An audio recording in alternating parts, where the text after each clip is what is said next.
Can't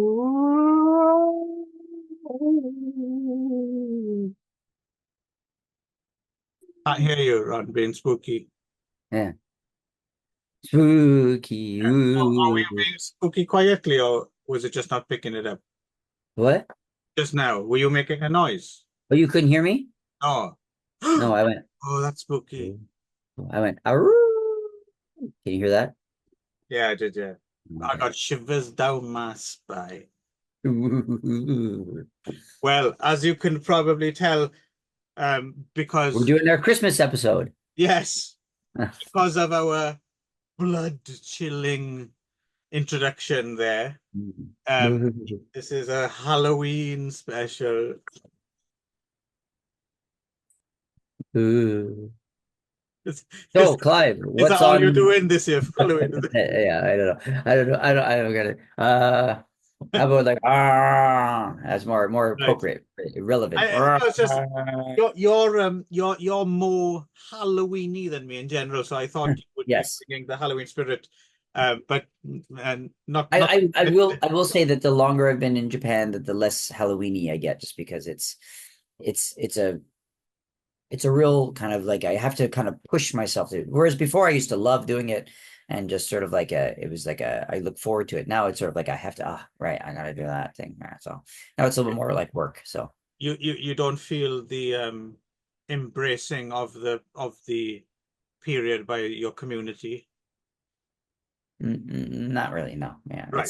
No, no. it's always a bit of a stretch. So I have to kind of work at it. So Yeah, well, yeah. yes and no. I think yeah, the kind of nuts and bolts kind of Mm. small town Americana Halloween thing doesn't really happen here. However, if you like, big street parties with people in costumes and shit like that, they go for that in a big way. Sure, yeah, yeah.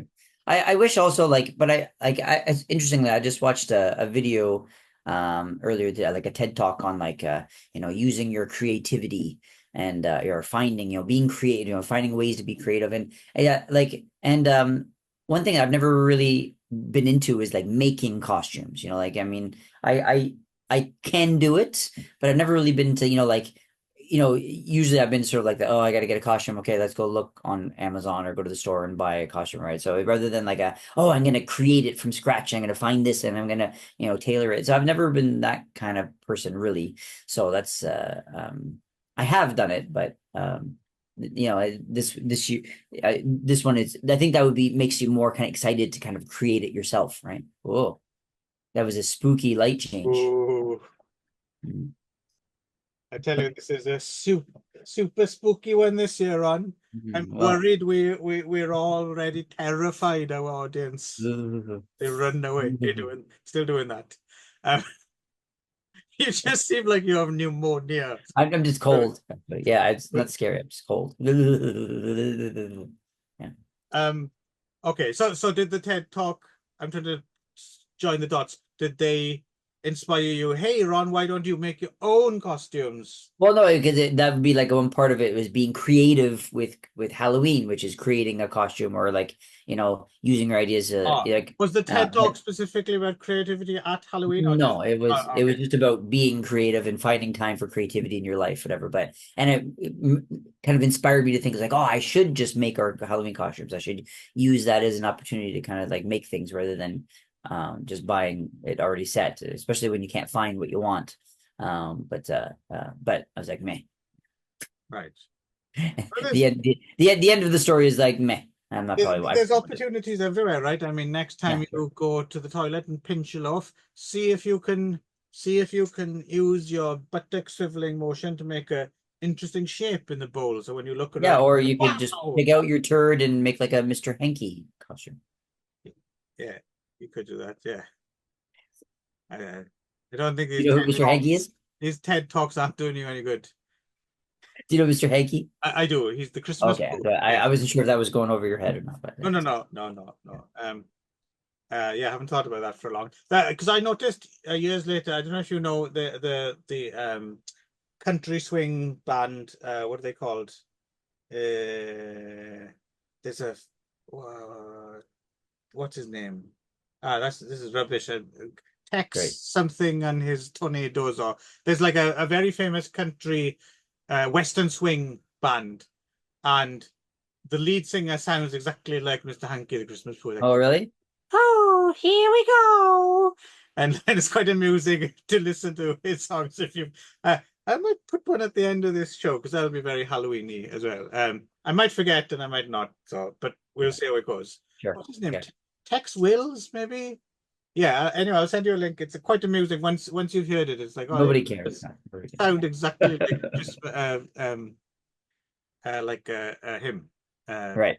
Christmas Hanky. The what the fuck? Christmas Pooh. Mr. Hanky. There we go. Mr. Hanky the Christmas Pooh.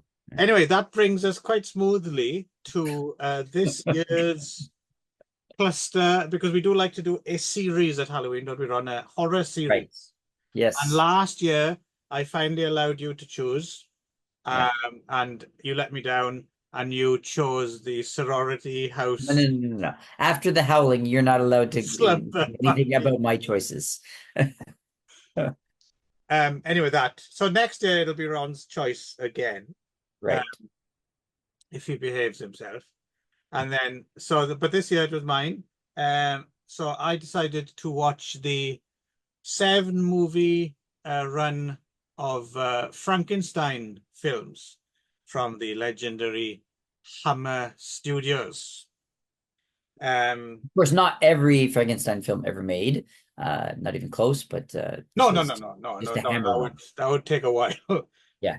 Yes. So had you seen any of these at all? None of them, no. Okay. How about Hammer horror in general? How clued Not up really. are you? Yeah. Okay. Yeah, not up. So why don't you give everyone, for anyone else, of course there's no one watching, but if anyone were to kind of stumble across this and start watching, they probably wouldn't have made it this far anyway. But Oh, assuming they have, scary run. assuming they have, why don't you give everyone kind of a quick background of Hammer films? Yes, I will. For those people who have stumbled across this, and within that small demographic, people who were on the lookout for a show hosted by a man with an upside down head and another guy with pneumonia. Hammer Studios were a British studio that got started in the 1930s, and they had early hits as well. For instance, they did film adaptations from like radio shows like Dick Barton and stuff like that. But I suppose became more prominent in the 1950s when they did movie spin-offs from the Quatermass TV shows. So they did there's a Quatermass Experiment, Quatermass 2, and Quatermass in the Pit. These were kind of the first two of those were early hits in the 50s. And then come 1957, they pretty much kind of restarted a kind of worldwide horror boom that had kind of gone into the deep freeze a little bit from, let's say, the 40s onwards, when Universal's horrors kind of petered out. And then Universal was the 40s. 30s into the 40s. The 40s, okay. And then, after that, there was kind of, for a variety of reasons, things like, for instance, there was a UK, for example, had this weird horror ban for a long while, and it was the UK was a big market, especially for English language films. So that, like, for one reason, apparently, that the major Hollywood studios stopped making horror films. But come 1957, Hammer decided to, pretty much kind of, do the Universal thing, right? To restart these. Because 58, when they started the Dracula series, right? I think so. Yeah. Just after this. So they did Frankenstein and then Dracula, and then they even had to go. There was Christopher Lee was the monster in the first one, and then he became Dracula like the next year or something, right? Yes, isn't that right? Yeah, exactly. Yeah. And Cushing is Frankenstein, and he's Van Helsing, and Van Helsing, right? Yeah. So, and then they did the Mummy. They did a few Mummy films, and they had a stab at other things. There's like they did a Dr. Jekyll and Mr. Hyde, and so twice. I think it's a couple of Dr. Jekyll, and yeah, so they went for basically updating that Universal Gothic for Mm, in color for a mm. start, and then it might not seem now to modern eyes, but these were But a little bit, quite violent, gory, yeah, violent and gory, a little more yeah, than the original, and then yeah, a little bright bit more. blood and stuff I like think that. I feel like it was probably a more adult take on these stories than the Universal Yes, one did. Yeah, so yes. And as they progressed, as we'll get into this as we go through the series and put it all in context, but as they progressed as well, they kind of tried to get progressively more violent and like a little bit more sexy, although mm, Hammer never really did sexy that way. You can tell it's not in their blood, right? Like yeah, yeah, they'll, yeah. they'll have a lot of like low cut blouses and cleavage and heaving bosoms and Mm. that kind of type of, Right. but beyond that, I don't think they ever really got a proper handle on doing the erotic, right? They're too English, right? They're too Well, probably it wasn't their demographic they were shooting for, right? So I mean, yeah. well, So later on, I think they tried to go there, but again, I don't think they knew, and the Europeans had just overtaken them at that point, yeah, you right. know. So, but anyway, here we are back at the beginning. Curse of Frankenstein from Mm. 1957, directed by Terence Fisher, who would go on to direct the majority of the films in this series, and probably considered the finest of Hammer's directors. Directors. Um, Also, for me, like when I was a kid and getting into horror films and stuff, Terence Fisher would have been the first director name that I knew. Mm. Like, I don't know, when I was 6, 7, 8 or something like that, and watching these. So my father was a big fan of the Hammer Dracula films. Okay. He didn't care for Frankenstein, but Mm. the Christopher Lee Dracula films, he really loved those. Why is that? Don't know. I don't know. But we'd watch them. He taped them off late night TV, and Mm. then so that was my first introduction. It might have been the first Dracula film. Actually, I remember watching that with my dad, and the kind of final disintegration scene where Dracula just kind of turns into a skeleton, ashes, and blows away. Spoiler alert. Um, that was like wow, and yeah, you don't need to watch it now. See, I'm Yeah, I can gonna watch do it it. for next year. The Dracula Yeah. series from Hammer. I was gonna do it last year, but I guess not. It doesn't matter. And yeah, so that was like wow. So that really kickstarted, and then of course I took control of the family video recorder soon after. So I was interested in seeing the Frankenstein stuff as well. Mm. So Right. Terence Fisher was my first, I don't know, director crush. I guess it was the first time Mm. I was aware of that there was a person that signed to films, and Really? yeah, yeah. Even before like in the big directors, you know, like bigger Well, name Terence directors. Fisher would have been a big director. I mean, in his day, but Mm. Mm. But more than like for example Spielberg or like that. um, yeah, because I don't think I'm trying to think at that age. I don't know if I'd seen many Spielberg films. Mm. I mean, I think I remember. I think we went to see E.T. in a theater, but I would have been like really, really, really young. I Yeah, I was 4 when I went Yeah, to. something like that. So I do kind of have a memory of seeing E.T. in the theater, and actually being quite an overwhelming Mm. experience for a little Same kid. thing, actually. Yeah, I remember Yeah, my mom still tells the story that she had to carry me out of the theater because I was so emotionally exhausted. yeah, I can imagine Yeah, that because yeah, I've only ever seen it a couple of times after that, but I still have those kind of memories from, especially all the stuff with when they put up the plastic at the yeah, end yeah, yeah. and Where all they that where stuff. they make you think he's dead and they like Yeah, I remember finding that just manipulate your emotions. really terrifying, and Yeah, yeah, yeah, um yes, and yeah, going back to it years later, it couldn't quite live up to that experience in a way, just sure. Yeah. yeah. But anyway, never mind, we might get to Okay. E.T. one day. So yeah, yeah, so Terence Fisher, Jimmy Sangster script, and So yeah, Peter Cushing. In I mean, the thing with the Frankenstein series, I think, is if it's if you like it at all, if it rings any bells with you, if it's all about Peter Cushing, right? Right. Yeah, yeah.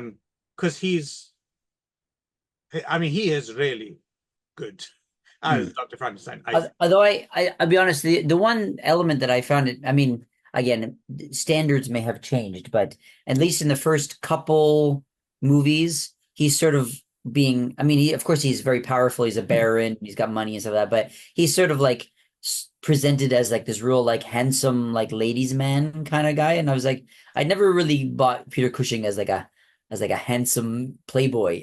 Right. So No, that's yeah. he's too like interesting looking to be handsome. You know what I mean? So yeah, Yeah, well, he's he's too dignified. So he's got yeah, that I did right. And like the yeah. sharp cheekbones and stuff like that. You know what I mean? Yeah. He's well suited for Dr. Frankenstein, Oh, he's but brilliant, yeah. not for like the handsome but you know, having all these, you know, ladies kind of like wanting to be No, his. agreed. That When was we it. get to horror Frankenstein, Ralph Bates works a lot better in that regard, I think. Yes, yeah, I think so. Yeah. But yeah, and there's like scenes in this first one as well.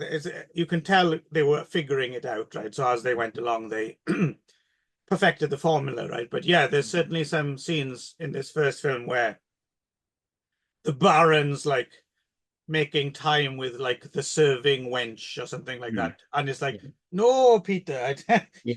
you don't want to, you don't want to, somehow you don't want to see Peter Cushing doing that stuff, Yeah, right? yeah, Because yeah. he's such a, even as an evil, heartless son of a bitch, he he just has that almost regal air about him. Yeah, yeah, yeah.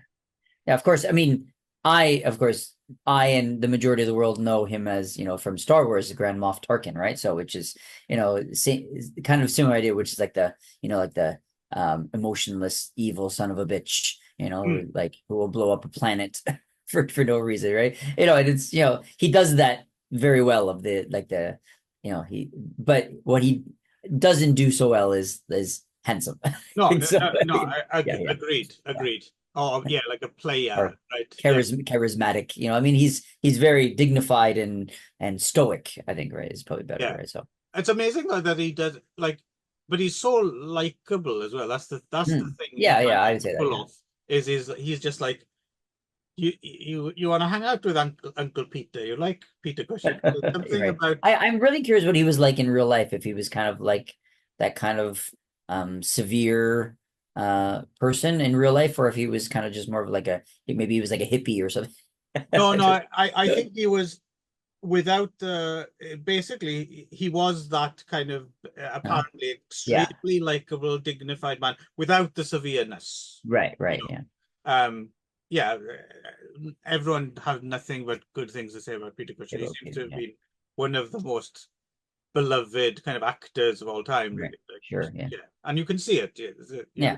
And yeah, certainly he's what the series is all about. Like they got the casting just as they did when they got Christopher Lee to play Dracula. Actually, Right. they got the casting just bang on. Quick question about that. Christopher Lee, of course, plays the creature in this first one. Yes, Was Christopher Lee famous yet at this point, or did he no, become famous because of Dracula? I think he became famous because of Dracula. Yeah, Because of Dracula. yeah, Okay, so because it seems a bit of a leap to have him play this kind of like lumbering, almost like nonverbal kind of yeah, creature in this, and then give him the lead the next year. So like, you know, in Dracula, which it seems right. like it would be like it's a bit of a leap. So either, you know, he's sort of like it was like a troupe where they all kind of knew each other and like, oh, I'll give you a spot, or Well, they that's knew what he exactly could it. do, That's exactly it. or he was already kind of like had shown his chops in other play. I don't know what else he'd done I before mean, that he'd been prior to that. around, but no, certainly he wouldn't have been a leading man or a starring. Um, but you're quite right about. I mean, at this period, Hammer was very much a family, small Mhm. operation out of Bray Studios, and it was like that. It was like everyone mucked in and yeah, and like we said, I think they were experimenting and finding their way. And it does seem strange in retrospect that you give this like man who has such a such a kind of that voice, right? The Christopher Lee voice, Yeah, yeah. and you make him display a kind of Non-verbal. yeah, kind of it seems a little Yeah. strange. Um, Sure. but he is actually quite a good monster, I think, because he's Uh, big and kind of menacing, and the uh, makeup's pretty good. And sure. Yeah. Yeah. yeah, so basically, they veer away straight away, really, from Mary Shelley's novel, Mm. right? Yeah. They've clearly decided to kind of yeah, they take the main bits. And from the Universal, right? Which is, I mean, Yes, yeah, I think that's I guess the interesting thing about these movies. I think that's the kind of the main point, which is that this movies are about the Doctor, not about the monster, right? right, Yeah. So I think that's kind of the biggest thing that separates them, which is that Frankenstein in general is about the monster and then what the monster goes through and that the monster does, whatever. But this one is about just the Doctor, and then he just doesn't seem to get the hint that he should stop doing this, and he just keeps doing it over and over and right, over again. right. Oh, certainly the Yes. original novel is at least a two-hander between the two of them, right? Between the Right. Baron and the and yeah, it's interesting that Universal did it, Hammer did it as well, and so many people have done. It's interesting that no one seemed. I mean, there have been productions that have done it, but the majority of our notion of the Karloff's kind of lumbering monsters. It's interesting that so many people decided to do that rather than the well-spoken, kind of quite learned creature of the book, right? Because Right. Yeah. it's interesting that yeah, almost straight to there, we won't do that. Like we're not going to do that. And Yeah. I Yeah. often wonder why that is because it's a fantastic novel, but also at the same time, it does sometimes seem a little bit ridiculous. Like if I remember correctly, the monster just kind of did he find like a box of books or something and just starts reading and Yeah. teaches Yeah. himself like how to Yeah. speak Right. and it's a Yeah. bit of a jump. Yeah. Um, Yeah. I but think wasn't that there that one version where Robert De Niro played the monster? yeah, Kenneth Branagh's one. Yeah, Yeah. they decided to Kenneth do Branagh. it. Yeah, and they kind of did it that way, right? He was more Yeah, of like a yeah, yeah. so Yeah, well, mm, that was the whole thing was to go back to the but people had mm, done it previous to that as well. There's like a right, yeah, sure. Dan Curtis one from the 70s, so TV movies. Um, but anyway, yeah. So in this, yeah. So yeah, like you said, it is about the Doctor and his as the series goes on, his just kind of ruthless, unceasing, uh, Mm. kind of totally um Mindedness. yes, yeah. Yeah. Yeah, so we see him, yeah, as a young person, as played by Melvin Hayes, getting his fortune, and yeah, and it's. I mean, I don't. There's not too much deviations from the story you expect here, right? Mm. He's got an assistant, Robert Urquhart, who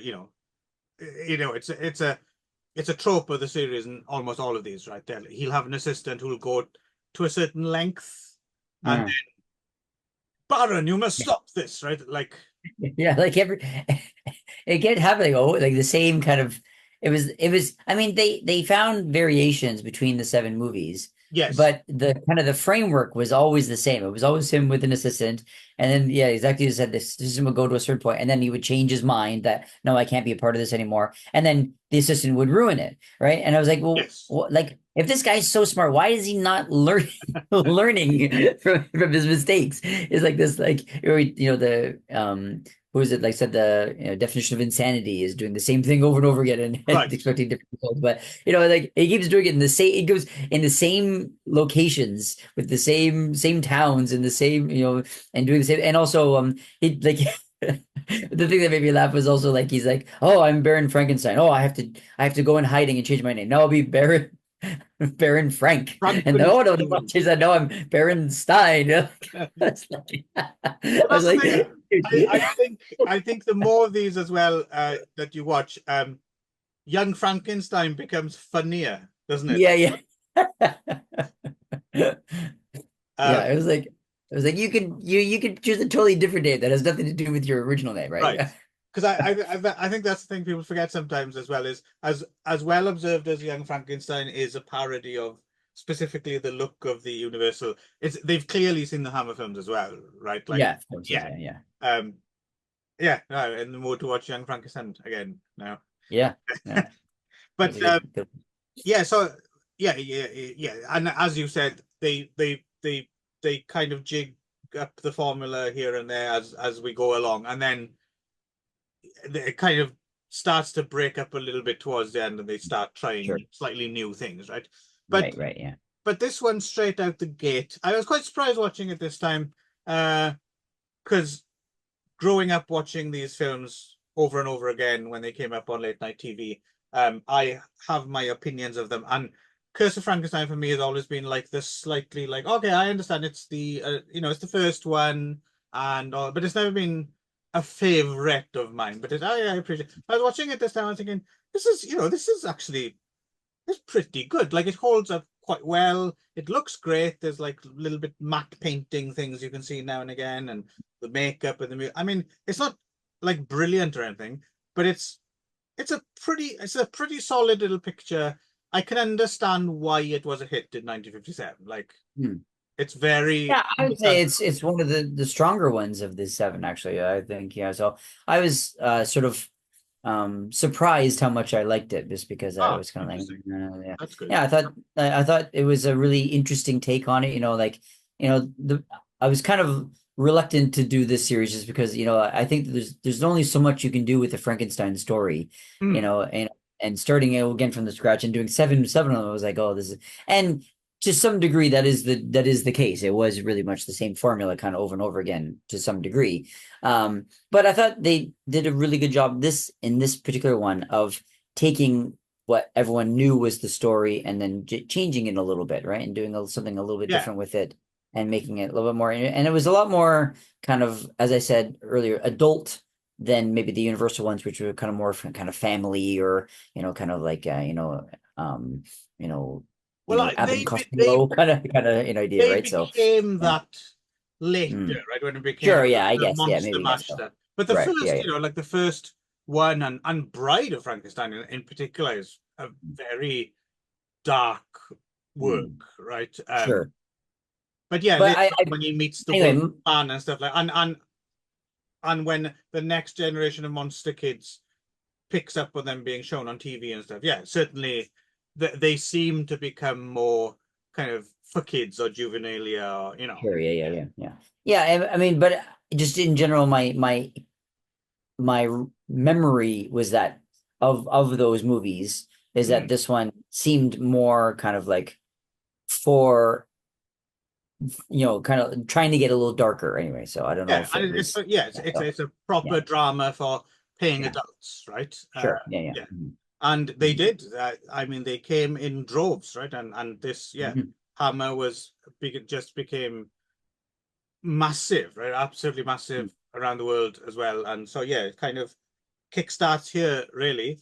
Um, so so they followed it up the following year with The Revenge of Frankenstein, which was Mhm. made back to back with the first Dracula film. I think they used a lot of the same sets as they filmed Dracula and then cut for lunch and then came back and started doing that's Yeah. what Paul Morrissey says happened when they made Blood for Dracula and Flesh for Frankenstein, right? Apparently, Mhm. according to him, although I don't think it's actually true, was they cut for lunch on Dracula and then came back and started filming Flesh for Mhm. Frankenstein. And we'll mention them again later because obviously they kind of it's interesting how towards the end of this series it starts you're starting to get into Flesh for Frankenstein territory a little bit, right? Mhm. The campiness is coming Sure. Yeah, in. The campiness does get ramped up. Yeah. Yeah. Um. So Revenge of Frankenstein again. Fisher, Jimmy Sangster script. Peter Cushing returns. I was listening. I don't know if you listened to any of the commentary tracks or anything.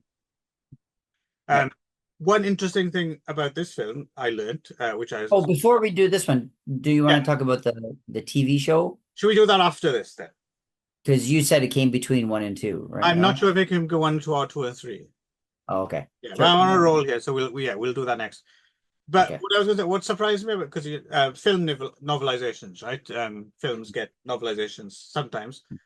Revenge of Frankenstein got three separate novelizations made Really? of it. Yeah. which I was kind of surprised to hear. Um, one of them apparently is very good. But so this, for me, this one has always been one of the better ones in the series. Mm. Um, it's there's a lot more black comedy here, I Mm. think. There's a whole thing at the beginning with some grave robbers, right? You're right. Played by Len Jeffries and Michael Ripper, Mm. which is very kind of that kind of slightly EC comics, kind of ghoulish kind of. But overall, this one, Gravedigger from Hamlet, kind of. yeah. This one's like, I'd say it demands a bit more from the audience. It's more slow moving, Mm. but I think ultimately it's quite rewarding. But it's quite a subtle film. Mm. So in this one, um, the Baron is now, where's he gone? He's escaped the guillotine from the end of the first film, and he's gone to Germany. He's gone to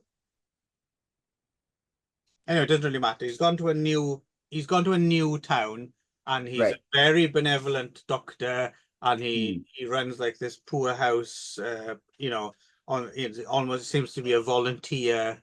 Mm. And of All the course, other doctors are all jealous of him because yes, he's really, as I said originally, he was like really sought after all from all the women, and he's very kind of like right. considered. Everyone wants to marry him and They're right. So still ironing out that stuff, right? yeah, right, um, yeah. but obviously it's a front because he now has all the body parts that he wants, right? So he's Mm. up to his old shenanigans. So that's going on, but then there's a whole thing about there's a lot of stuff in here which it isn't really pushed to the fore, but there's a lot of talk about things like cannibalism and stuff Mm. like that, right? And some kind of atavistic kind of nature. And so there's a lot of stuff going on, I think, here. But and then the ending, it's interesting. The ending, I think, yeah, we'll spoil it. I mean, it's not really a spoiler exactly, but he's like a Harley Very spoiled Street Dracula. surgeon. He's a Harley Street surgeon, right? After all of this, and he's just about got away with the skin of his teeth, because all these films, eventually the authorities Mm. slowly kind of figure out what he's up to, and he gets away with it. But the final sting in the tail, he's like a Harley Street surgeon, right? So he must be incredibly respect. So it's a much more satirical kind of jab that they normally do in these kind of films, right? And I would have Sorry, what did you say? He's a what? Street surgeon? Harley Street. What is that? Oh, so yeah, so Harley Street would have been back in the day. This would have been the place where very well-to-do people in London would go to have Oh. their Mm. whatever. If you were a Harley Street surgeon, it was a very respectable kind of I see. Oh, yes. okay. Mm. So okay, so maybe that went over your head a little bit, did it? Yeah, I didn't. Yeah, I Okay. get it. So you didn't pick up on, yeah, so the thing there, obviously, that he's entered polite society and somehow, so there's a satirical element there, right? And Okay. I always thought it'd And be that's where he interesting. changes his name to Frank, right? I think. Yes, no one will ever figure him out. Um, Yeah, no. Frankenfurter, I think he changes his name to. So I always thought it'd be interesting if the series had kind of carried off uh, in that vein that Yeah, he I found I found it interesting that for example, this one, they Mhm. went through kind of great pains to explain, because at the end of the first one, he's ostensibly put to death by the guillotine, right? And then this one, they went through great pains to kind of explain how he escaped that. Yes, He paid yes, off the guillotinist, and fake body and stuff like that. But then the other ones, they sort of don't even pick up where the other one left it. They just sort of it doesn't matter. They just started they don't even pay attention to how the previous movie ended. It just starts somewhere else, wherever they want it to, right? So I thought yeah, that was kind of interesting that they just gave up the idea of having a through line through all right, seven stories. right. Yeah, I mean, I suppose you could argue that maybe evil could could continue from here. Like he gave up being Harley Street Surgeon for whatever reason. But yeah, you're quite right. This is the only time that they've made it explicit, right? The link between the, and I guess they had to do it because he was dead. Everyone thought he was dead. Yeah, exactly. But and then there was another one, which is number 3 or number 4, I forget which one, where they resurrect him. Mm.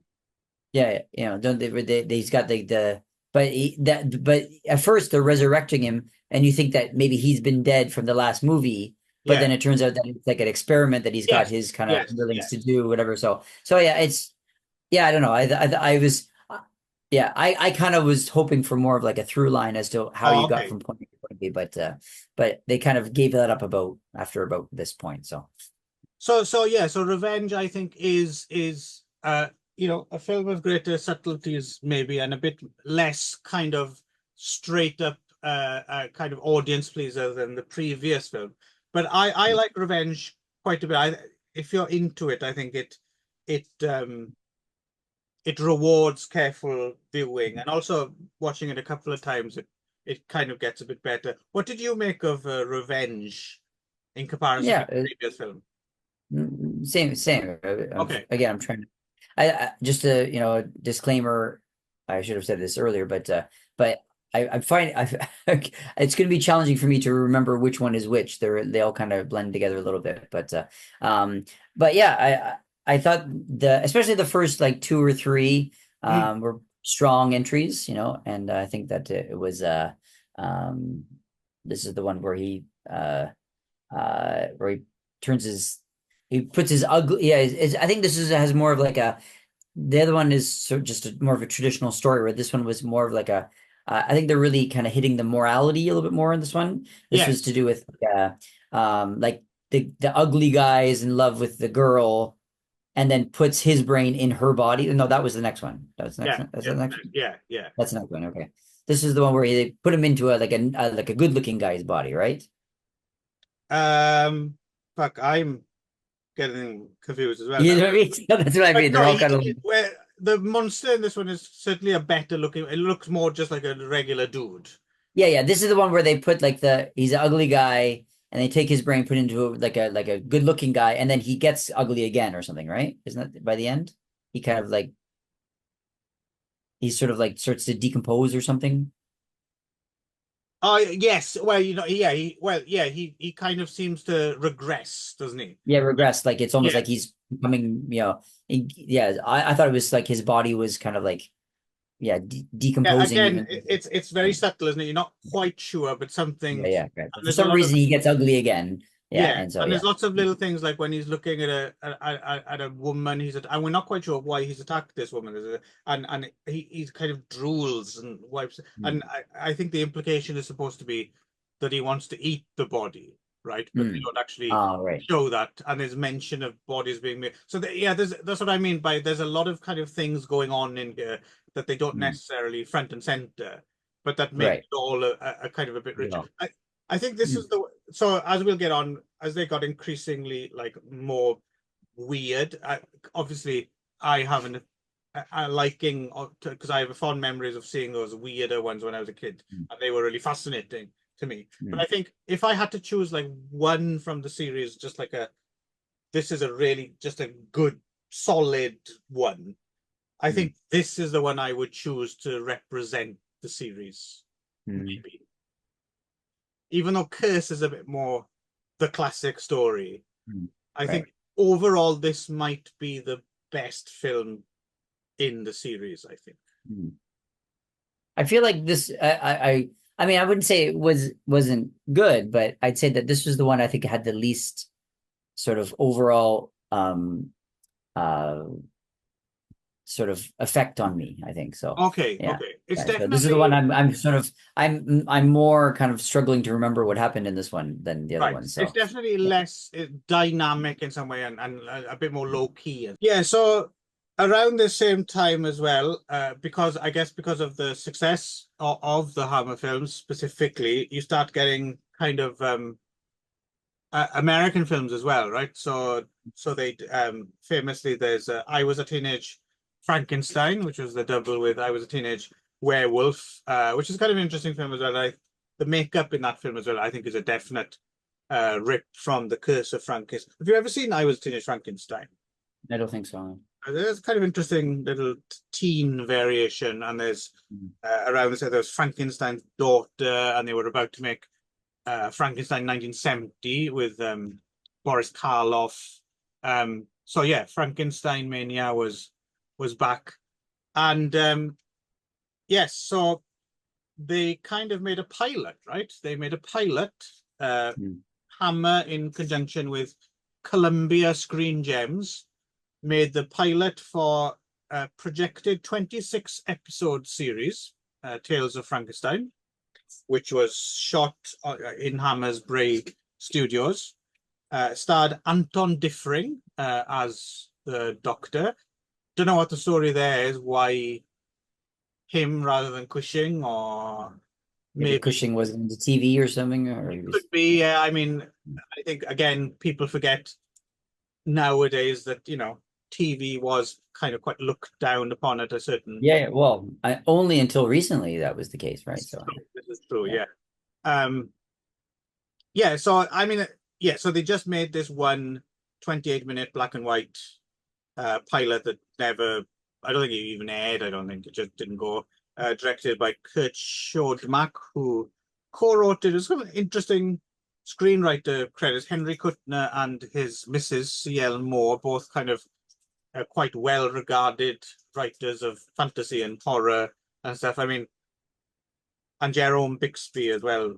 And I mean, but it's just such a it's funny sometimes, isn't it? You get like two or three powerhouse names on a screenplay, and you think, oh, this is going to be something, and then Mm, it's just nothing. yeah, because it's a pretty straightforward tale of some Sure. couple coming to seek out Dr. Frankenstein, seek his help, and he says, "Oh, sorry, I can't help you," but then digs up the guy's body because he's got nice hands because it's sculpted, blah blah blah, and he just about gets away with it. And then at the end, it's him saying, "Well, there's always tomorrow," right? So I guess the idea was that every week he'd create he'd create another monster. It's funny. It's a shame it didn't have. I'd quite like to see a TV series that had the Dr. Frankenstein character as our protagonist, because he's clearly a villain, right, as opposed to a hero. I mean, quite Sure. interested to see how they would have wrung out 26 different variations. Yeah. Because they have to do it in 28 minutes. I mean, Yeah. I mean, it's fine. I mean, I think that's probably why it didn't run because the producers or the production company were probably like, you can't do this 26 times. I mean, like yeah, like, maybe.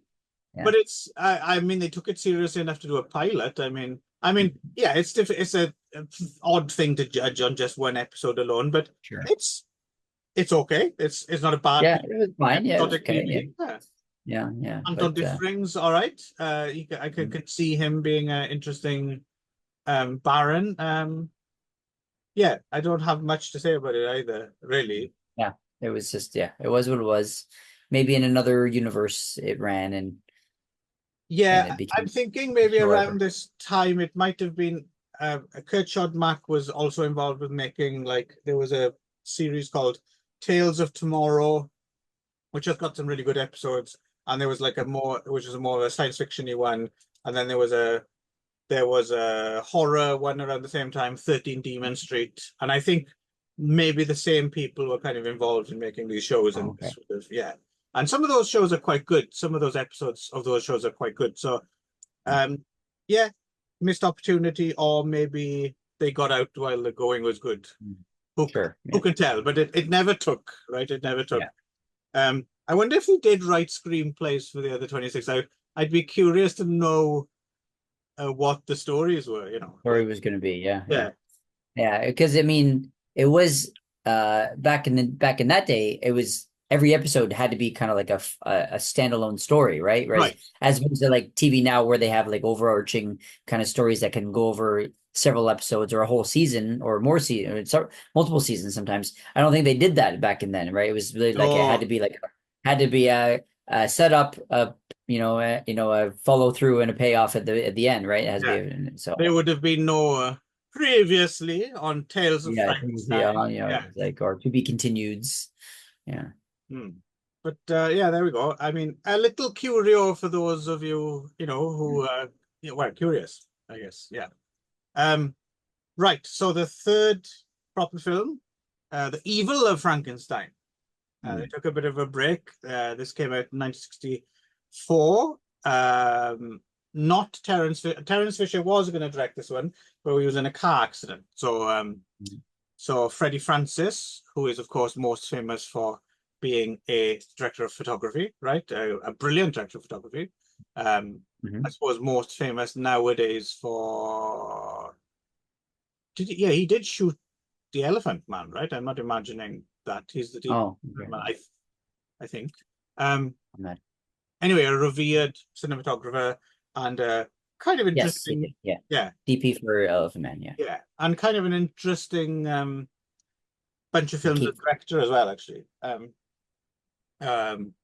but yeah, so I think this was the first one I saw as a child, Mm. because even watching it this time, the opening was really gave me a flashback. I was like, oh, holy shit, I remember this being quite impactful with like a body being thrown through the window, and then you don't really see it, but like the doctor cutting out a heart, right, and Mhm. putting the pumping heart in a Sure. jar Yeah. of all that stuff was just like that was the stuff when I was a kid. It was like, oh, Mm. anytime there was something being cut out or put in a jar, eyeballs, Mhm. and then those are the things you talk about with other kids in the playground the next day, right? Like, oh, Right. Right. Right. remember that scene, and then there'd always be some smart ass who'd be like, yeah, actually in the uncut version, there's like, yeah, they showed all that, and they used a real corpse. So there would be some bullshit artists.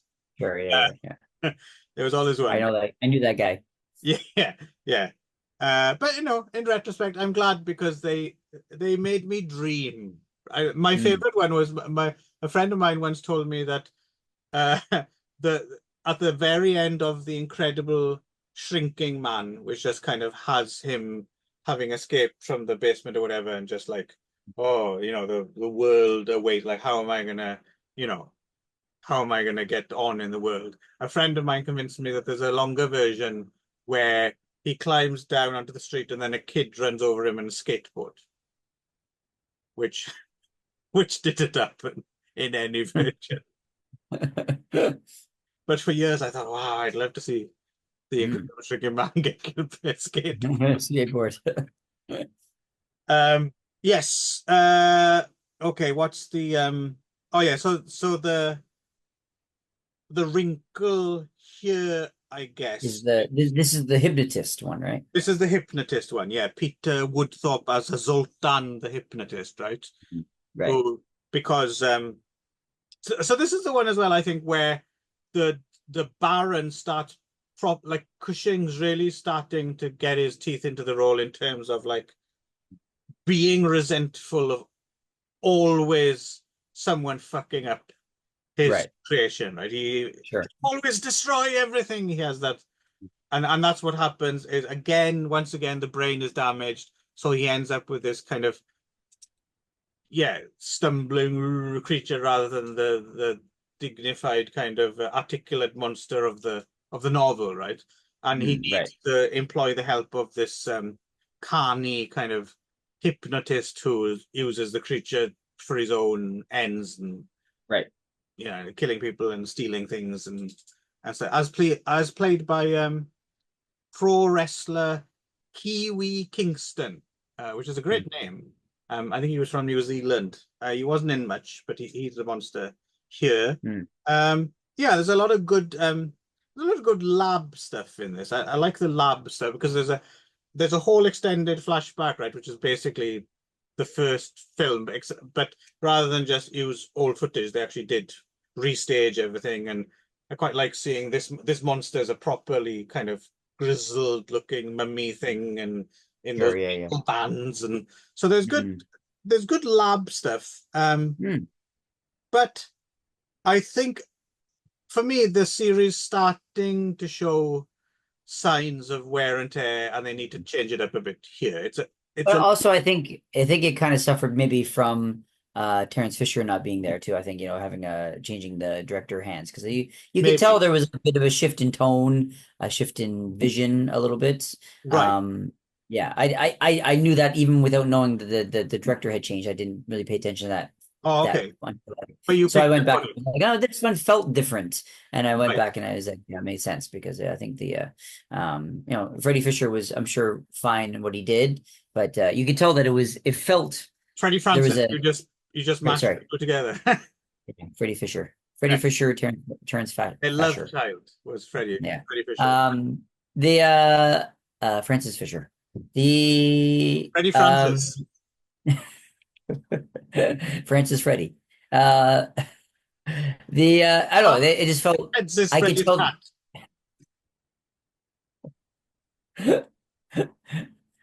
the Stop it. should I keep going? Anyway, the director of this movie, I could tell changed and it Yes. definitely changed the focus and the tone of it a little bit. So Yeah. Although the one yes. thing you do benefit from, I agree with you actually, yeah, you can tell. But the one thing that you do benefit from getting Frankie Francis Freddie directing your film is it looks beautiful. Like it's Oh a yeah, sure. Yeah. really You get does the look yeah, great. the DP Yeah. element. So yeah, yeah, and I think yeah, I mean all the way through, I thought the production values and the makeup and the costumes and that were all pretty decent for all these movies, to be honest. So that didn't stand out, but you could tell there was something tonally that shifted a little bit. So Yeah. and also this one was less about the doctor and more about the kind of the hypnotists and and their relationship. So you Right. could tell Peter the Baron his element his kind of was moving back a little bit, right? So Yeah. Which um is it makes a difference as well because nothing wrong with Peter Woodthorpe's performance, but mm, the character is a little bit one note boorish, sure. boring. So Yeah, you yeah, can't really yeah. put a whole film on his shoulders. Exactly. Yeah. So what I now I'm forgetting, maybe you made a note of this, but there's one movie. So all of these movies is usually that he needs to find a brain. And the whole point is is transplanting this brain, finding the right brain. But there's one movie, was it the next one where it became not about the brain, but about the soul? Oh, that's the next one we'll get to. That's Yeah, the next one. yeah, Okay, yeah, okay. yeah, We'll talk about that when we get there. So yeah, that was yeah. yeah.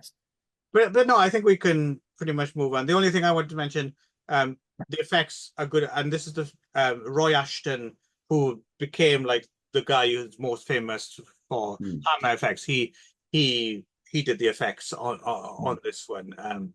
So yeah, so Evil of Frankenstein, and then we get uh yeah the next one, and so now it starts to kind of deviate and kind of get interesting, I think. So 1967 brings us Frankenstein Created Woman.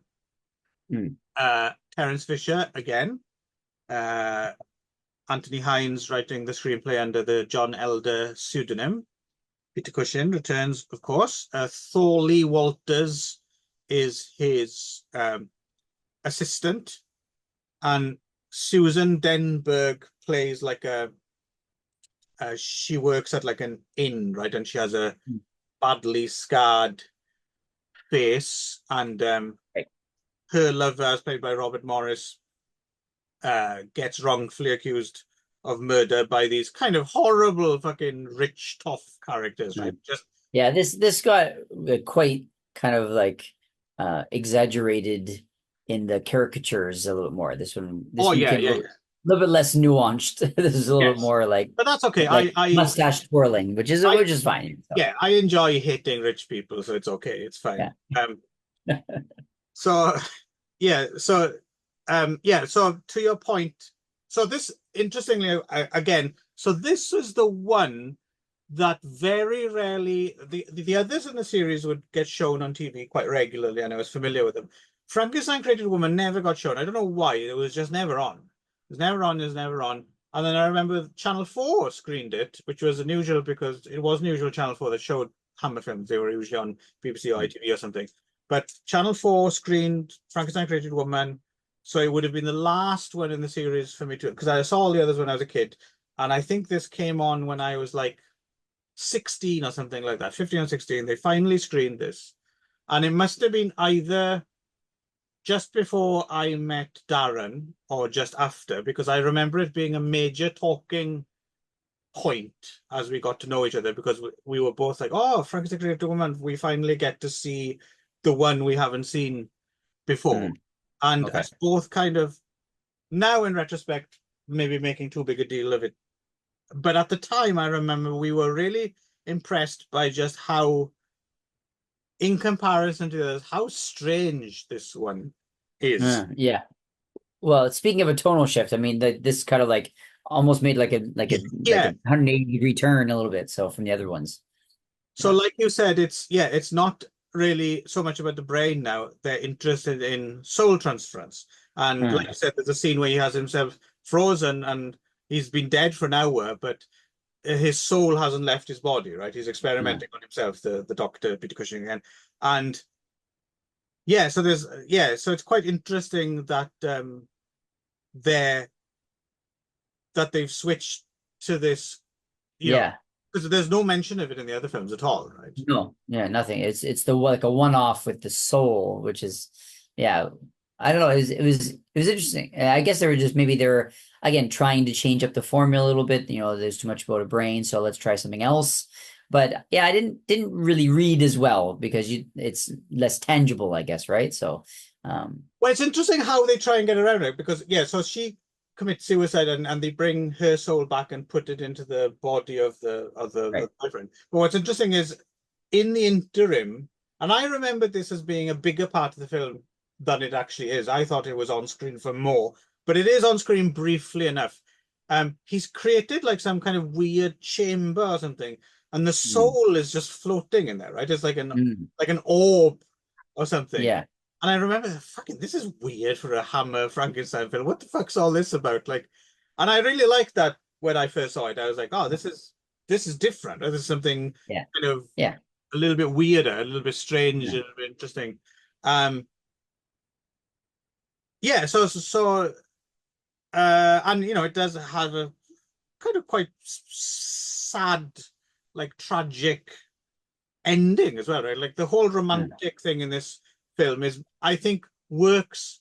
Like all the films have a certain amount of there's a love triangle somewhere or some characters or and there's always some lovers in peril. But I think the romantic element of this film is probably the mm, strongest in any of the films. Like I actually really do want the girl and the guy to get away from all these horrible toffs and right. you know, Or what becomes the girl in the guy or the guy in the girl. yeah, yeah, because Which she knows, I thought that was a really interesting element because I don't think I've seen this before where the two people are in love but like they're not really, they were kind of like star-crossed lovers, not really supposed to be there, and then cut out the guy's brain and put it in the girl's body. I mean, so I thought that was a real different style, a different way of take on that. It really, I was an interesting moral question about that one. So I thought, it was a moral question that didn't come up with the other ones, I thought. So I like yeah, that yeah. element. And she obviously she seduces the people who wronged him Okay. and tries to take Yeah. her vengeance. And there's an interesting line in here, was it everything we don't understand is magic until we understand it, which is Mm, kind of interesting.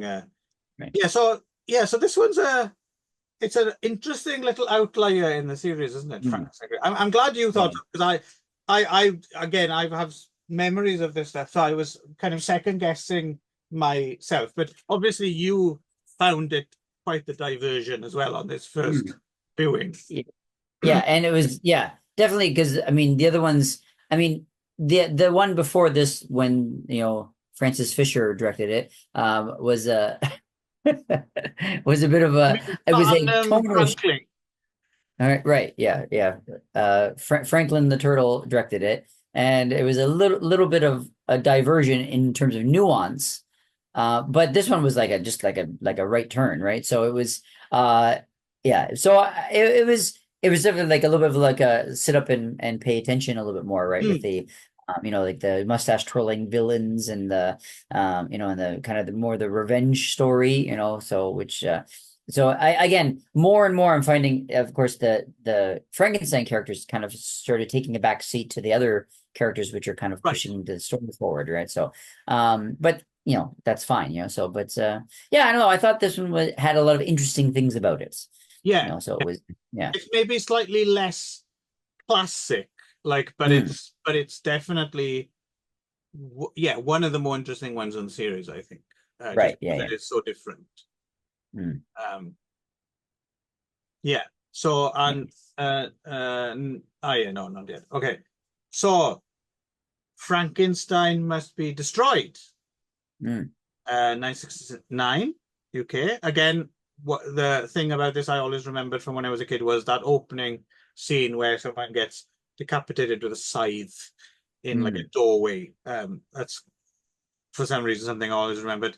So Peter Cushing is back, and now, well, now he's become like a bogeyman, right? Like people talk about sure. Frankenstein because over the course of the films, he's moved around different places, gone back to his hometown, found his Mm, castle ravaged, and he keeps kind of bouncing back. But his name keeps coming up again and again, and so people now know in this cinematic world, Frankenstein exists, right? Like, and people are terrified of him, and he's increasingly ruthless, right? And in this one, he's even a rapist, yeah, which was quite shocking, yeah. surprised. Also, got to give it to Peter Cushing. There's one scene in this film which I really enjoyed. It's the sick burn, right? It's because Huh? he's at this rooming house, right? And there's some other people, and they're blathering on about some other Frankenstein like character who's been caught, doing medical experiments, blah blah blah, blah. And Peter Cushing turns to them and he goes, excuse me, gents. And he hasn't talked to them before at all. Oh, right, okay. Goldfish, right? And he's like, Right. are you gentlemen doctors? And they're like, no, no, no, no, no. And he goes, I beg your pardon. I thought you knew what you were talking about. Oh, Oh, sick Peter, burn. bringing it. And how dare you, sir? This scene I thought was great. And Peter Cushing is Yeah, like, yeah, yeah. again, you're really behind him. You're like, yeah, Right, right. Yeah. kind of, yeah. It's always fun when they make you champion the villain, right? Right. Sure, yeah, yeah.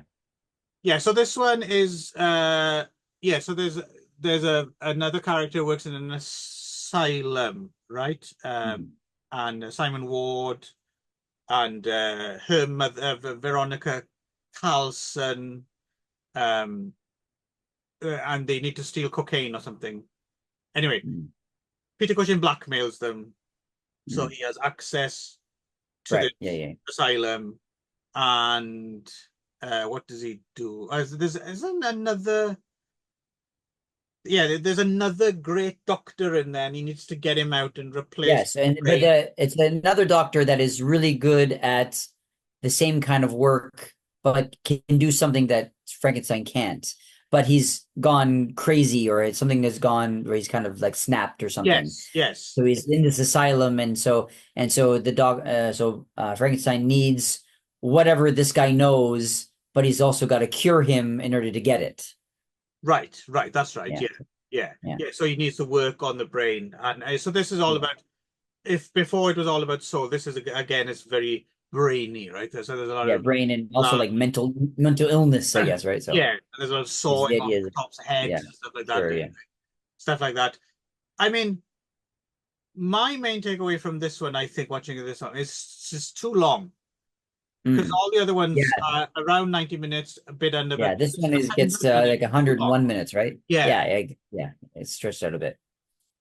It's not bad when it gets to the end and like the other doctor is now in charge of his faculties and he's taking it to the Baron and the house Mm. is burning down and all that. I thought that was quite a nice climax.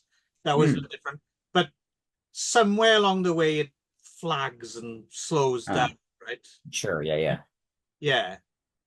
I Uh, would agree with that one. So, so it's not again, none of these are awful by any means, but mm. it's just I think it's just misses out. It's a little second tier. Sure. Yeah, yeah. But that Veronica Carlson's quite a good looker, though. Hmm. Not your type. It was okay. Yeah. Yeah. She Yeah. was almost a Bond girl. Oh, really? She? In Mhm. fact, if the trivia is correct on IMDb, she turned down being a Bond girl in order to do the next film we're going to talk about. If we're ready Hmm. to move on, are we? Sure. Yeah, yeah. I don't really have much to say about this one. Yeah, it was kind of, yeah, it was. Although I guess the one other thing is that as you said at the end, it ends with him basically burning up in the house, Well, maybe right? again, it's the Yeah. classic serial thing, right? We don't Sure. actually Yeah, yeah. see it. With yeah, but like you see him kind of trapped in the house and then it burns up and that's the end.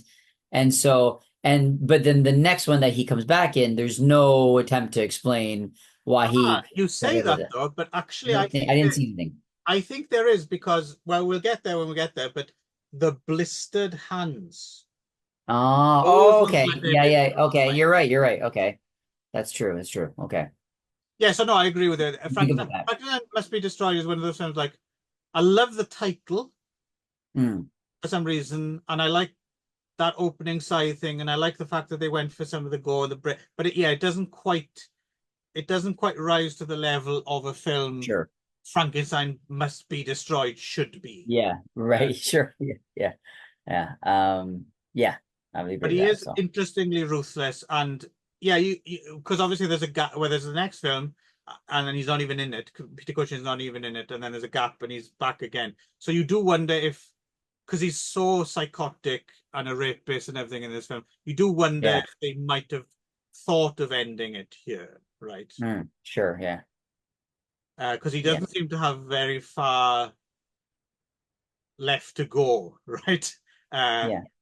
I mean, this one is sort of like there's like almost no monster in it. Like the monster is not kind of like, you know, very almost it's like a second thought in this one, really. So yeah, and then uh when he does, when there is a monster, he's actually oddly enough, he's closer to the one in the book because close to the one in the book, right? So yeah. yeah, this one is closer to the books one, right? So yeah. So yeah, again, not without interest, right? That's the thing. None of these are quite terrible. So I'd be very interested. So Veronica Carlson turned down to being a Bond girl to because she wanted to do the horror of Frankenstein.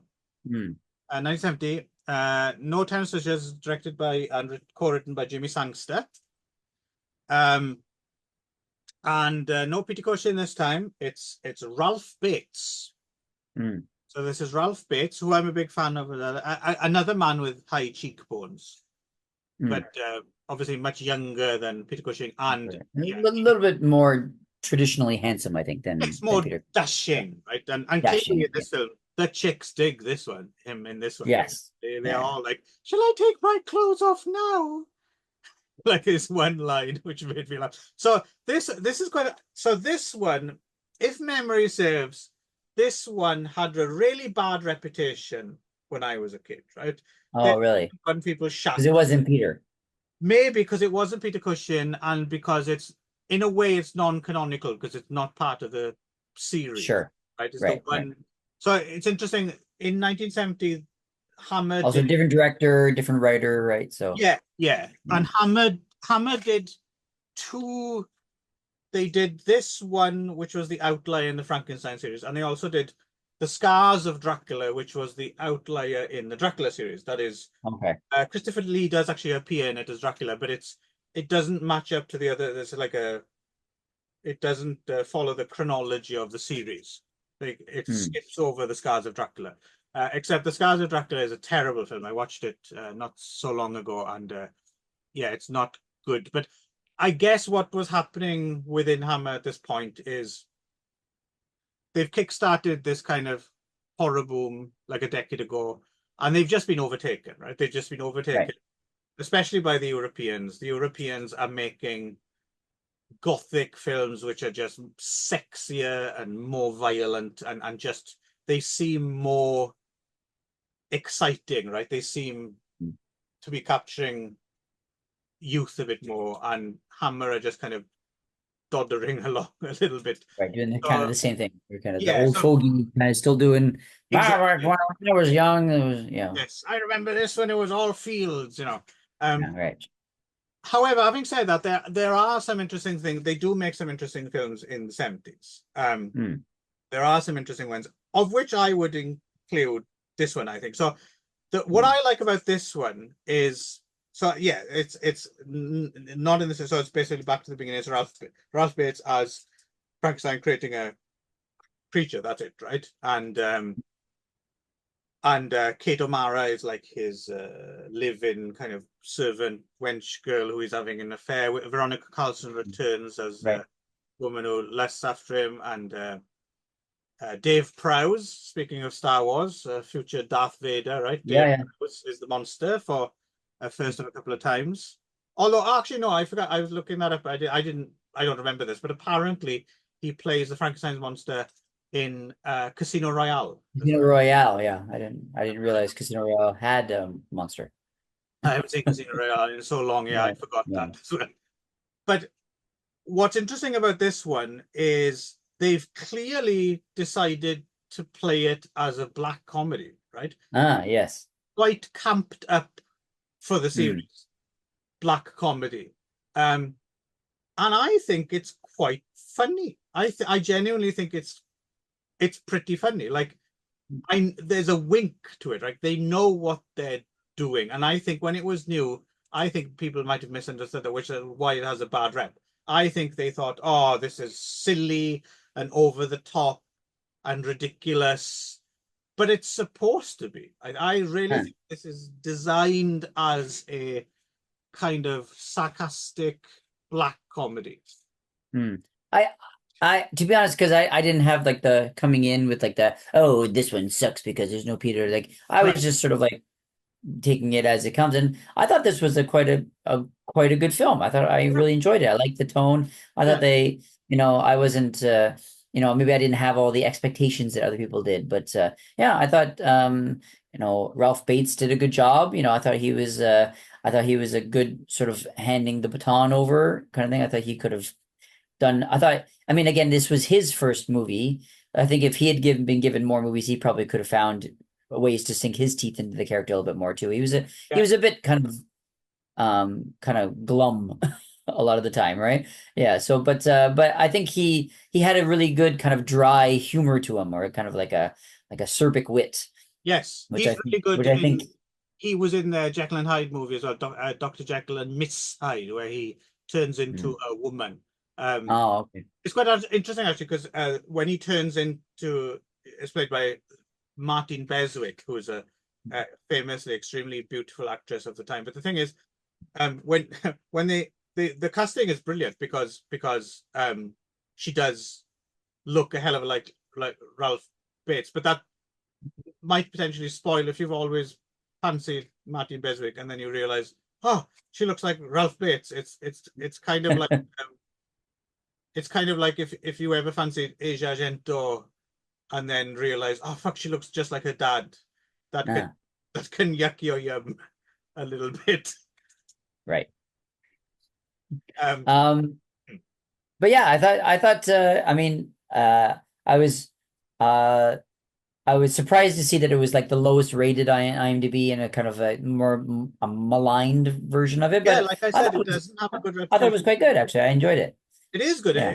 It Mm. stands up on its own, and it's got some genuinely there's like a like because he's got there's a part where he's got different people uh labeled for future body parts, right?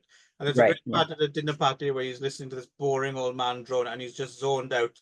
And when you see it from his perspective, you just see he's got a number on his head. Yeah. Right. Yeah. And there's a lot of kind of interesting sarcastic like jump cuts as well from Yeah. this and there's a whole thing with bringing a tortoise back to life and Oh yeah.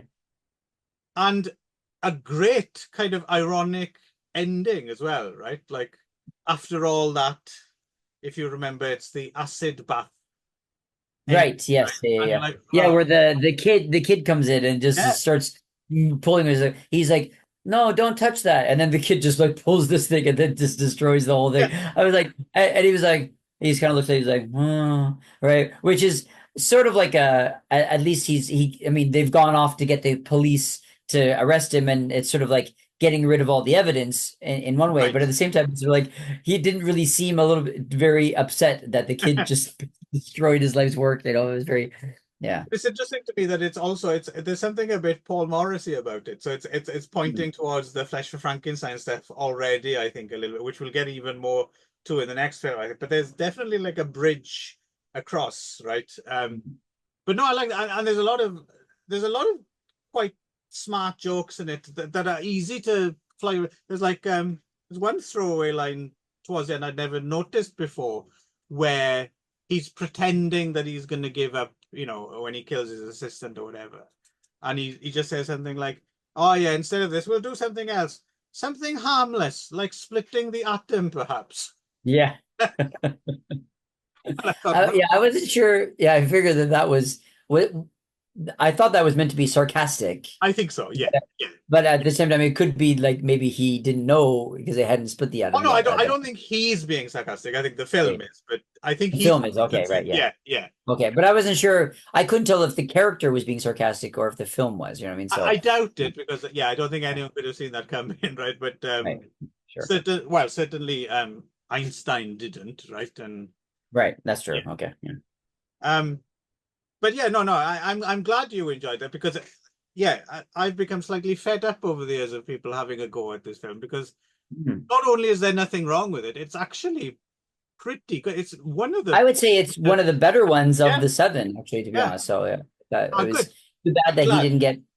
he didn't get more of his yeah, it was I mean, I'll be honest, by this point around five and 4 and 5, I started kind of like, okay, more Frankenstein, right? But this one kind of made me sit up and rewatch again a little bit. So yeah, Exactly. so It makes yeah. total sense to me that I mean they fucked up Scars of Dracula, but when it comes to this one, they were like, oh yeah, yeah, you've definitely upped your game here or Mm, done something a bit more. yeah. So there we It's go. too bad they didn't give him a chance to really Yeah, explore this a little bit more. I think maybe they could have become quite a good series on their own, right? If he yeah, had had more. yeah, yeah. That's interesting. So there we go. I'm glad there's one more voice in a small chorus of people who like horror of Right. Yeah, Frankenstein. sure. My job Yeah. here is And to I think as well, I think, he's very different from Peter Cushing too. I think, which is, exactly, yeah, I think it's probably, could be a double-edged sword because I think a lot of people like Peter Cushing a lot and think he's the exactly. definitive in Frankenstein. And I can understand where someone else, who is this fucking young guy, young whelp coming in and trying to take away this part from Peter, right? But at the same time, I think it was a different take on it, which I thought was quite good Exactly. as well. So yeah, Exactly. so it And was, I like to think that Peter Cushing probably would have been the first in line to congratulate the young Ralph yeah, Fiennes sure, right, rather yeah, yeah. than snub him. Um, yeah, Well, I mean, was there a story behind this? Why Peter didn't come back for this one, or why they I did the honestly remake? don't Or know. You would have to look through your old issues of House of Hammer magazine to probably get. right. I'm sure Well, there's I a mean, it story. says on the IMDb that they wanted like to appeal to a younger Yeah, well, audience. like I Right. was saying earlier, I think they felt like they were out of touch. Right. They Okay. tried to but Sure. again, the thing with Hammer is whenever they did that, they didn't go all the way, right? Like it's still Sure. pretty much in the gothic mode, and Right. Right. Right. but they got it right on this one. I don't know if it brought young people back, but it's a good film. Good film. Right. I have to say, Ron, it's quite interesting for me because you can never tell how this is going to go, and I was slightly trepidatious that because you hadn't grown up with these films, and I understand maybe for modern sensibilities they might not have aged that well, and also they have a they're very very British, right? And Mhm. I was wondering if you might not be able to engage with any of these films, and this might have been um, just a horrible experience for you, which, despite what people might think, I don't really want to inflict on. Not across 7 films. That's a bit much. One good rabbit punch in Well, the. you did 8 for Howling, so I that didn't try it. One rabbit punch in the kidneys for I Hate You Man special is fine, but yeah. not only have you actually again, we're quite simpatico thus far. I think we both seem Yeah. more or less the same. Yeah. Again, I don't have the the background with these movies that you did. I don't have the cultural connection or the We don't have the historical nostalgia. connection. Don't have the I don't nostalgia. have the nostalgia for it, right? But yeah, I can appreciate them. But and I would say I was also trepidatious going into this because, as I said, the Frankenstein story has done so much that is, Right. there's not that much you can do with that story that keeps it interesting, right? And there's like seven more of these things. I was like, how did they even do that? So, but I was pleasantly surprised that they managed to make at least variations enough to keep it relatively interesting. Right. Yeah, so Right. yeah. So yeah, And I was also surprised that the production values and the you know I was surprised that it wasn't that they weren't. I was kind of thinking that they were going to be kind of like low quality or kind of like kind of too campy or not campy enough, or just sort of like a boring seven movies about the same thing over and over again. But that they were relatively interesting. I mean, I thought that each of them had its own flavor, and it kept my attention for through seven movies, which is right. hard. Well, I just wanted Yeah. to flag that up now, going into Frankenstein and the Monsters and the last one, because I was kind of, this is the one I was wondering. So where we might come down differently on, just because of a first time viewing versus. So Frankenstein and the Monsters I've seen several times over the years, and as a child, I really liked it because it seemed to be the goriest in some way. Mm, So there's a it lot of is. Yeah. Yeah. surgery stuff, and there's Mm, and I had pictures of it in a book that I had as well on horror films. It had some of the gorier stills and stuff. So just from that point of view, which appeals to children, I always rather liked Frankenstein and the Monster from Hell. And then as I got older, I started to think of it in terms of, as I mentioned before, it does seem to be only just a few steps away from the camp of Flesh for mm, Frankenstein, right? It right. it seems to have been going in that way, Sure. Yeah. right? Yeah. Yeah. Um, and then watching it this time, just trying to see it. I guess I was just trying to see it as a film in its own right, without all the baggage and everything like that. And I, for me, I can kind of see why they stopped making them. Mm, This does seem quite played out. Like even the gore and the camp and stuff, especially in light of watching of horror of Frankenstein and seeing how they'd already done the camp thing much better. I right. see why they packed it in Mm. after this one. It seemed quite tired to me. And I was just wondering if you might have enjoyed it a bit more. So this is the one which is yeah. So Peter Cushing is running a corrupt. Well, he's not officially running. He's supposed to be dead. He's a dead inmate, a bedlam-like asylum, but he's actually running it from the inside. Shane Bryant, who it's quite interesting. He idolizes Frank. He's even got like some books, like the works of Frankenstein that he's working from. Who the fuck Yeah. Yeah. published those? Like, are they Well, like but that's the thing is that kind it, of it sort of implies that Frankenstein had published his work, but like, how would he have done? How or where would he have done this? How would he exactly, even yeah. find? He said they were at his school library. I think he said, right? Which Yeah, is like and I that's think a bit of a stretch, I think. I think like is that's when like in communist countries where people have just like put out like scrawled down ripped off versions and Yeah. handed them around. But no, it seemed like a proper like it's got a title page with his picture, a portrait. Yeah. Yeah. Yeah. I thought that was Yeah. kind of funny because you don't need to put it in the film, right? Yeah. Didn't wasn't necessary. Yeah. So, And yeah, um, the old jar of eyeballs. So yeah, he ends up there, and then Dave Prowse is our new big hairy. The monster's cool, big hairy monster. mm. Not The not not so much from hell though, but no, so no, no, yeah. Yeah. in need of a And of shave. course, this was a bit exciting for me as a Star Wars fan because they had Grand Moff Tarkin and Darth Vader in the same movie together, Right. 3 years, 4 years before Star Wars, right? So, Also, for your SF fandom, mhm. Patrick Troughton, who was the second Doctor Who, appeared Oh, as a grave robber. Well, actually, so this is an interesting tie-up as well because I think this is a thing that a lot of people forget, right? So you mm, have the William Hartnell onwards TV doctors, right? But of Mm. course, Peter Cushing was Doctor Who Yes, he in the was. Yeah. cinema for 2 films, right? Which Yeah. people often kind of, and a very different kind of Doctor. He Yeah. plays this kind of slightly. Have you seen the Cushing Doctor Who? I haven't seen those ones. No. Yeah. Kind of interesting, especially the second one, Dalek Invasion of Earth, is quite good fun. But he plays, yeah, very kind of almost like absent-minded, kind of bumbling kind of Uh, Doctor, which is I don't think anyone's quite played him like that on TV. mm. But yeah, so that's another interesting connection there. And of course, you have the a lovely Madeline Smith as the mute angel. Madeline Smith would have been, yeah, one of those chicks you saw all over TV and films at the time, as you know, Right. uh, eye Canuck. candy. Yeah. Right. Um. Yeah. So yeah, what do you make of this one then, Ron? Um. I mean, yeah, I think that they were, yeah, I again, it was noticeably gorier.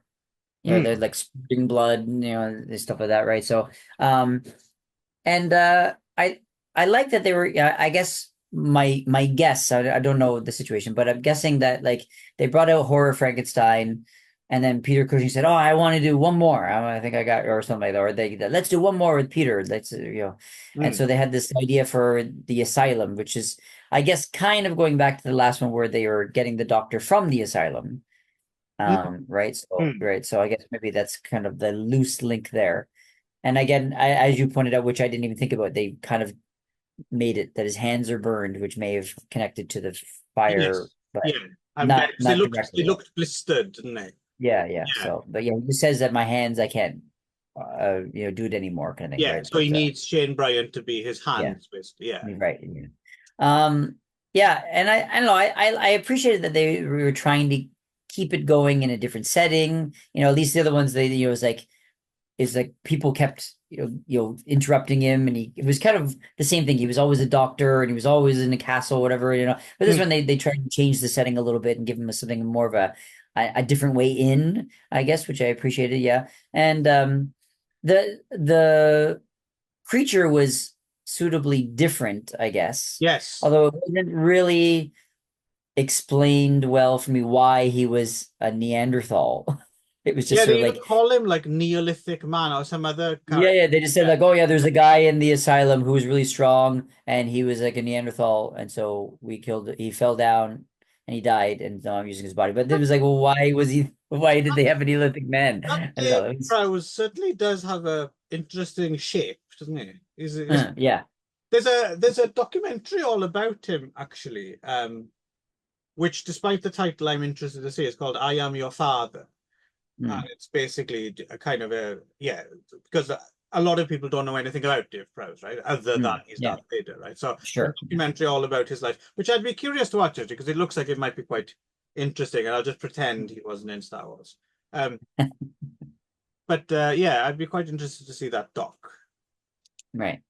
But yeah, I thought it had its moments. But yeah, I could tell that I probably have to agree with you that it was definitely looked like it was played out a little bit.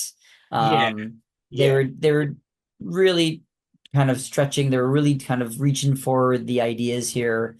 They were really trying to make it keep going. You could tell that it was like sort of like the that they were like they really wanted to give this one last shot to see if people would catch on, and people probably were kind of like meh, they probably just weren't that interested, and they're like, oh well, we tried, kind of thing, right? So they were trying to amp up things just a little bit just to see if yeah, they could get people yeah. back, but it wasn't There's a lot probably of like wasn't enough. gratuitous, like the Baron steps on like a brain, and there's a Mm, like offal being thrown away, and the sure, whole yeah, yeah, yeah. asylum thing. I was getting a slight kind of a vibe of, I don't know if it was deliberate, but I was thinking of like Marquis de Sade, locked up Mm. in an Yeah, asylum, yeah, kind yeah. of And they were inmate trying to go for some thing. like comedy with like the different kinds of crazy people, Yes, with like their lines and things that they're saying. And oh yeah, this guy thinks he's God. Or there's so many people that think they're yeah. God, and and yeah, it was.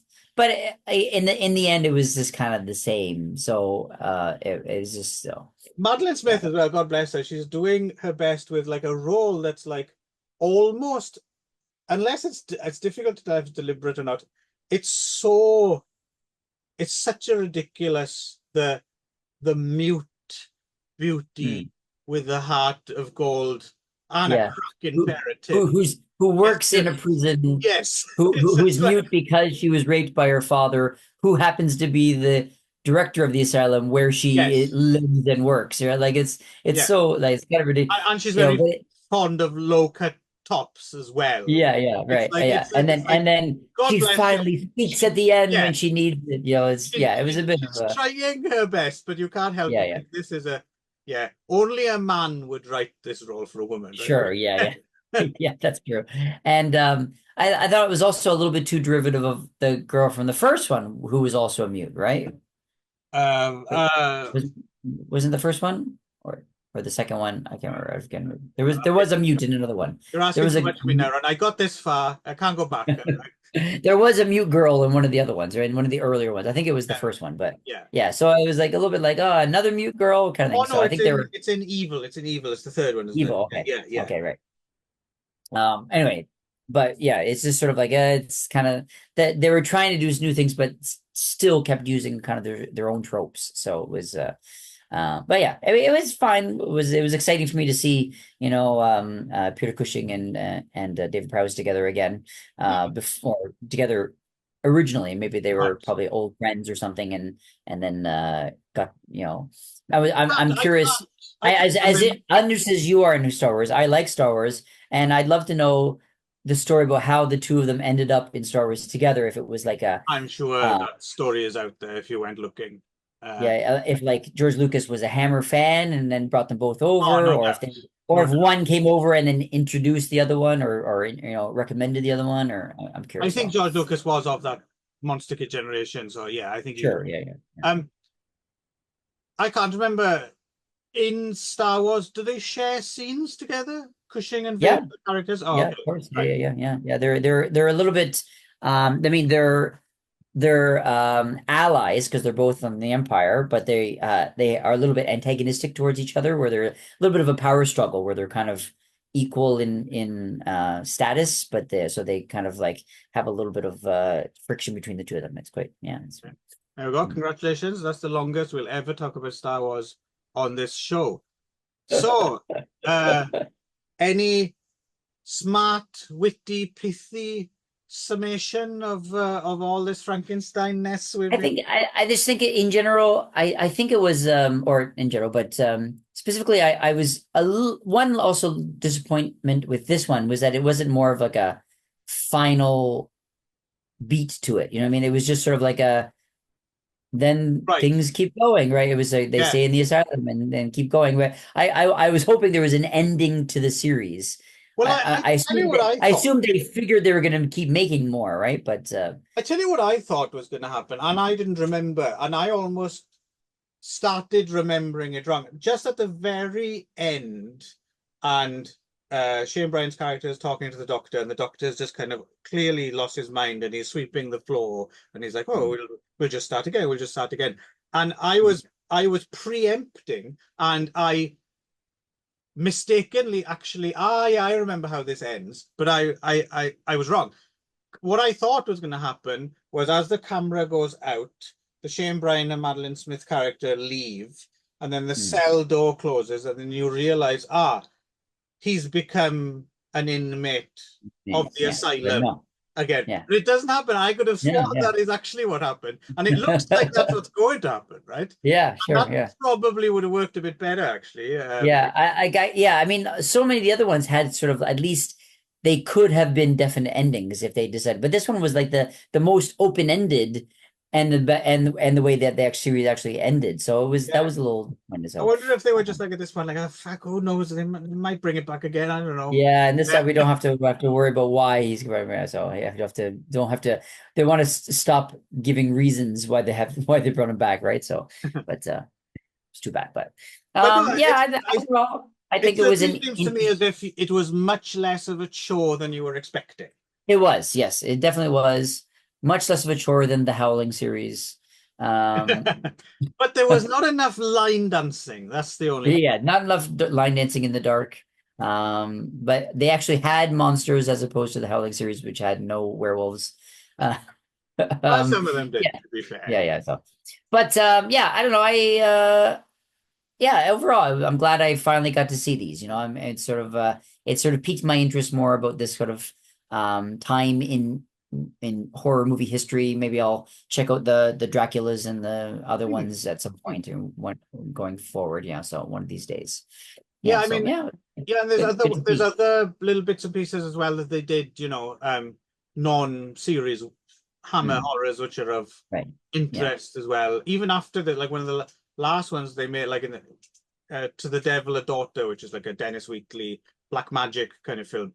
That's always considered one of the best of the late Hammers. It's definitely found myself another of my increasingly growing blind spots in Hmm, in these movies. So I'm finding I have more and more and more and more blind spots. And so yeah, definitely this was one of them that got filled a little bit. So that was nice. Yeah. that's good. For me as well, I was pleased coming back to it. It's something I've always wanted to do, actually, was to have a look at them in one go like this. But yeah, you're always slightly worried that they're not going to quite hold up. But it was quite interesting.